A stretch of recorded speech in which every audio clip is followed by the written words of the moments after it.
Madame Pereira-Ostanen.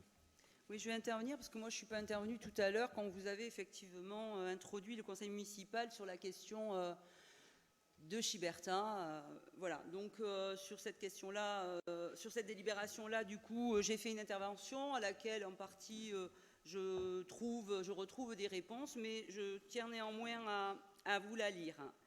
Nous allons donc évidemment, je vais voter favorablement pour cette délibération, hein, évidemment. Toutefois, nous aurions aimé connaître les cabinets d'expertise. Enfin, d'une manière générale, j'ai envie de dire que sur la question de la crise de Chiberta, nous avons eu une réunion d'information. Bon, moi je comprends, hein, sur la période de crise que ça a été. Nous avons eu une seule réunion d'information et après, plus rien. Et après, moi perso, on m'a posé des questions, on me demandait alors, en tant qu'élu, hein, c'est normal, j'étais en incapacité de dire quoi que ce soit. De toute façon, les informations, nous les avions dans la presse. Voilà. Donc moi, quand même, je regrette parce que nous sommes élus ici. Vous avez indiqué que vous ferez participer l'opposition et sur ce dossier particulièrement, évidemment. Mais bon, il y avait beaucoup d'émotions, hein, quand même sur la question de ce massif qui a brûlé. Donc bon, moi du coup je tiens d'abord à dire ça, que c'est pas normal qu'en tant qu'élus, nous ne soyons pas informés, alors je ne dis pas tous les jours, hein, mais sur un dossier aussi important, que nous n'ayons pas à minima un mail, monsieur le maire, parce que effectivement, hein, c'était un moment difficile à gérer, mais quand même, voilà, je suis désolée, et je profite de l'occasion pour parler également de la question du Covid. Moi j'ai interrogé, je vous ai interrogé également. Pour les agents de la ville, je souhaiterais qu'un point soit fait sur la gestion du Covid ici en mairie. Voilà, en tant qu'élu, j'aimerais savoir dans quelle situation se trouvent nos services et surtout nos agents. Donc là, sur la question de Chiberta, donc moi j'aurais aimé connaître les cabinets d'expertise qui ont été retenus et prendre connaissance des rapports de l'ONF concernant la forêt de Chiberta, par exemple. Pourquoi pas, hein, toutes les dernières années, parce que c'est pas rien ce qui s'est passé, donc peut-être avoir de l'information. Je rappelle que juste après l'incendie, dans l'émotion sans doute, le mode de gestion d'ailleurs de l'Office national des forêts, l'ONF, a été un petit peu critiqué ici ou là. Moi, l'ONF, dont les missions sont la gestion et la sauvegarde de la forêt française, est menacée par des politiques de destruction de services publics engagées par le tout libéral depuis 30 ans. Donc, bon, moi, j'étais attentive à ça aussi parce que ce sont nos gardiens de la forêt et j'ai trouvé que quand même, ils n'ont pas été très bien traités, hein. Voilà, ça, je tiens à le dire.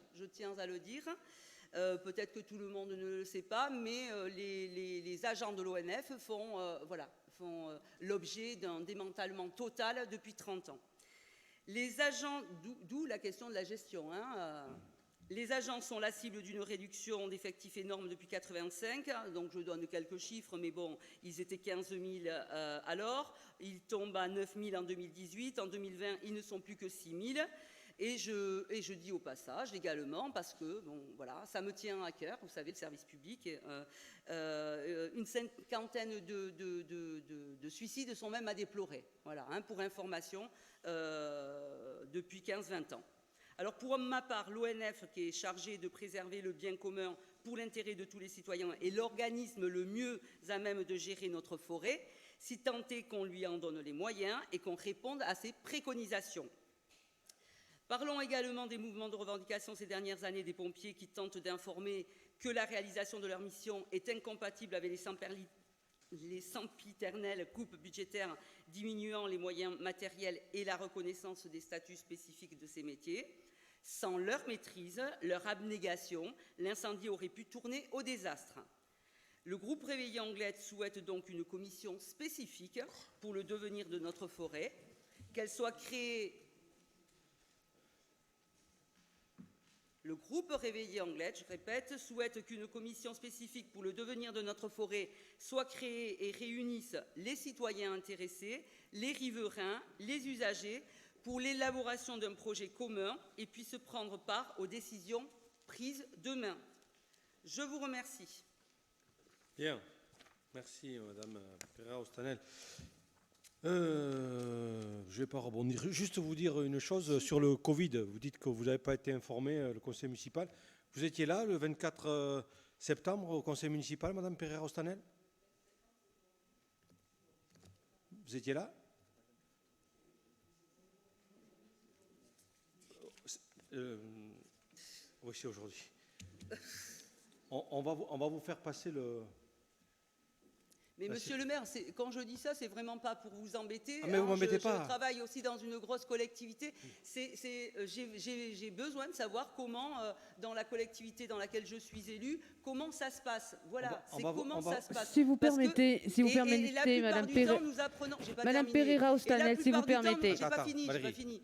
Et la plupart du temps, nous apprenons des choses dans la presse. C'est pas acceptable, c'est tout. Sur des sujets aussi importants, monsieur le maire. Voilà. Très bien. On va vous faire passer une note face au rebond de l'épidémie Covid-19.